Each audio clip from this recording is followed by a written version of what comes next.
Redmi 7 இப்போ கூடிய சீக்கிரம் இந்தியாவில் லான்ச் ஆக போகுது. ஏற்கனவே இதை சைனாலேருந்து இம்போர்ட் பண்ணி C4 டெக் தமிழில் அன்பாக்ஸ் பண்ணிட்டோம். ஸோ இப்போ FTJ தமிழில் ஒரு சின்ன ரெஃப்ரெஷர் வீடியோ பண்ணலாம். ஸோ இந்த Redmi 7 பற்றி நீங்கள் தெரிஞ்சிக்க வேண்டிய 7 டாப் விஷயங்கள் இந்த வீடியோவில் பார்ப்போம். ஹே கைஸ், என் பேர் ஆஷ். நீங்கள் பார்த்துட்டு இருக்கிறது FTJ தமிழ். வீடியோ பிடிச்சிருந்துச்சுன்னா மறக்காமல் கீழே இருக்கிற தம்ஸ் அப் பட்டன், சப்ஸ்கிரைப், பெல் ஐகான்ஸ் இதெல்லாம் ப்ரெஸ் பண்ணுங்கள். இப்போ நம்ம வீடியோக்கு போவோம்.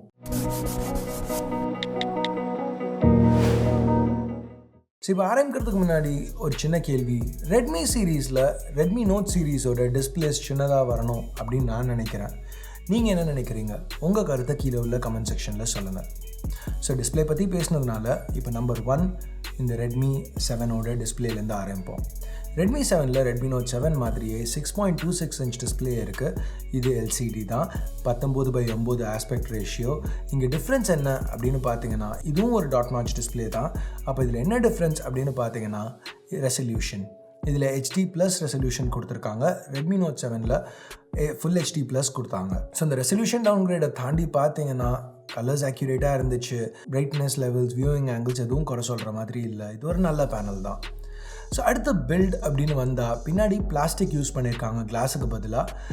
அதுக்கு அடுத்து பெசல்ஸும் ரெட்மி நோட் 7ஓட கொஞ்சம் திக்காக இருக்குது. ஸோ ரெட்மி நோட் 7ஓட அதே சைஸ் டிஸ்பிளே இருந்தாலும் ரெட்மி 7 ஓவரால் ரெட்மி நோட் 7ஓட கொஞ்சம் பெருசாக இருக்குது. பின்னாடி அந்த பேக் கொஞ்சம் கர்வ் ஆகிறதுனால கையில் ஈஸியாக ஃபிட் ஆகுது, யூஸ் பண்ணுறதுக்கு வசதியாக இருக்குது. மூணாவது இன்டர்னல்ஸ் பற்றி பார்ப்போம். இங்கே Snapdragon 632 சிப் கொடுத்துருக்காங்க. இது கேட்குறதுக்கு ஒரு பெரிய அப்கிரேட் மாதிரி இல்லாட்டியும் ரெட்மி 6ல் மீடியாடெக்கோட ஹீலியோ P22 தான் கொடுத்தாங்க. ஸோ அதோட கம்பேர் பண்ணையில் 632 ஒரு நல்ல இம்ப்ரூவ்மெண்ட். ஏன்னா 632 வந்து 636ஓட ஒரு lower version. So day to day யூஸ்க்கு அது மட்டும் இல்லாமல் ஓரளவுக்கு கேமிங்க்கு கூட இது ஒரு நல்ல சிப்பாக இருக்கும். அது போக இங்கே ஒரு 4000 mAh பேட்டரி கொடுத்துருக்காங்க. ரெட்மியோட நல்ல சாஃப்ட்வேர் ஆப்டிமைசேஷன்ஸோடு சேர்ந்து வரையில் இங்கே பேட்டரி லைஃபும் நல்லா இருக்குன்னு எதிர்பார்க்குறோம். நாலாவது சாஃப்ட்வேர் பற்றி பேசினதுனால இங்கே MIUI 10 Android 9 Pie மேலே ரன் ஆகிட்டு இருக்கு ரெட்மி 7ல். MIUI 10 பற்றி நம்ம ஏற்கனவே நிறைய பார்த்துருக்கோம். இன்ஃபேக்ட் C4 டெக் தமிழில் இதை பற்றி டெடிக்கேட்டடாக ஒரு வீடியோ பண்ணியிருக்கேன், இதோட டாப் ஃபீச்சர்ஸ் என்னென்னு. ஸோ அந்த வீடியோக்கு இங்கே ஒரு கார்டு கொடுக்குறேன். இன்னும் டீட்டெயில்ஸ் தெரிஞ்சுக்கணுன்னா அதை செக் பண்ணி பாருங்கள். அந்த எல்லா ஃபீச்சர்ஸுமே இங்கே இன்க்ளூட் பண்ணியிருக்காங்க. So number 5 cameras. So Redmi 7 பின்னாடி ரெட்மி நோட் 7 இந்தியன் வேரியண்ட்டில் உள்ள அதே கேமராஸ் தான் கொடுத்துருக்காங்க. ஒரு 12 மெகாபிக்சல் ப்ரைமரி சென்சர், இது f2.2 லென்ஸோடு வருது. இது கூட ஒரு secondary 2 megapixel depth sensor. So இந்த இந்தியன் ரெட்மி நோட் 7 நம்ம ஏற்கனவே நிறைய டெஸ்ட் பண்ணிட்டோம். ஸோ அதில் நல்ல கேமராஸ் தான் இருக்குது. ரொம்ப தாறுமாறு கேமராஸ்னு சொல்ல மாட்டேன், பட் 10,000 ரூபா செக்மெண்ட்டுக்கு ஓகே கேமராஸ்னு சொல்லலாம். பட் இந்த ரெட்மி 7 10,000 ரூபா செக்மெண்ட்டில் வரல, அதோட கம்மியான ப்ரைஸ் செக்மெண்ட்டில் வரதுனால அந்த ப்ரைஸிங்க்கு நல்ல கேமராஸ்னே சொல்லலாம். செல்ஃபீஸ்னு வரையில் 8 மெகாபிக்சல் கேமரா கொடுத்துருக்காங்க. நம்பர் 6 இப்போ மிச்ச சொச்சத்தெல்லாம் பார்ப்போம். IR பிளாஸ்டர் இன்னும் இருக்குது, ஹெட்ஃபோன் ஜாக் இன்னும் இருக்குது.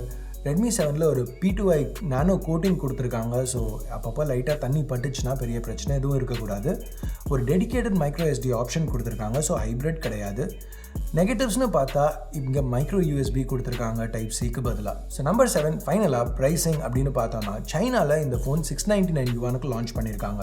அப்படியே கன்வெர்ட் பண்ணால் 7,250 ரூபா தான் வருது. ஆனால் ரெட்மி 6 இந்தியாவில் 7,999க்கு லான்ச் பண்ணாங்க. ஸோ ரெட்மி 7ம் அதே ப்ரைஸுக்கு தான் இந்தியாவில் லான்ச் ஆகும்னு எதிர்பார்க்குறோம்.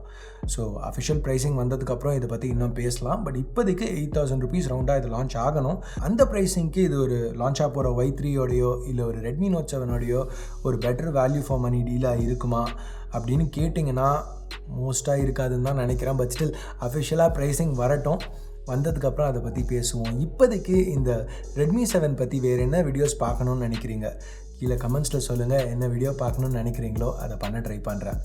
ஸோ அவ்வளோதான் இந்த வீடியோவுக்கு. நீங்கள் என்ன நினைக்கிறீங்க இந்த ரெட்மி 7 பற்றி? நல்ல வேல்யூ ஃபார் மணி ஃபோனுன்னு நினைக்கிறீங்களா? நல்ல ஒரு பட்ஜெட் ஃபோன்னு நினைக்கிறீங்களா? இல்லைனா இன்னும் கொஞ்சம் ரெட்மி ஆஃபர் பண்ணியிருக்கணும் அப்படின்னு நினைக்கிறீங்களா? உங்கள் கருத்தை கீழே உள்ள கமெண்ட் செக்ஷனில் சொல்லுங்கள். ஸோ அவ்வளோதான். வீடியோ பிடிக்கல என்ன நினைக்கிறீங்களோ அதை பேஸ் பண்ணி கீழே உள்ள தம்ஸ் அப் தம்ஸ் டவுன் பட்டனை ப்ரெஸ் பண்ணுங்கள். இது வரைக்கும் FTJ தமிழுக்கு சப்ஸ்கிரைப் பண்ணலன்னா அந்த சப்ஸ்கிரைப் பட்டனை ப்ரெஸ் பண்ணுங்கள். ஏற்கனவே சப்ஸ்கிரைப் பண்ணியிருந்தீங்கன்னா பக்கத்தில் உள்ள பெல் ஐக்கானையும் ப்ரெஸ் பண்ணுங்கள். அப்போ தான் நான் போடுற வீடியோஸை நீங்கள் மிஸ் பண்ணாமல் பார்க்க முடியும். ஸோ அடுத்த வீடியோவில் உங்களை திருப்பி சந்திக்கிற வரைக்கும் என் பேர் ஆஷ். நீங்கள் பார்த்துட்டு இருக்கிறது FTJ Tamil. Have a nice day. Bye.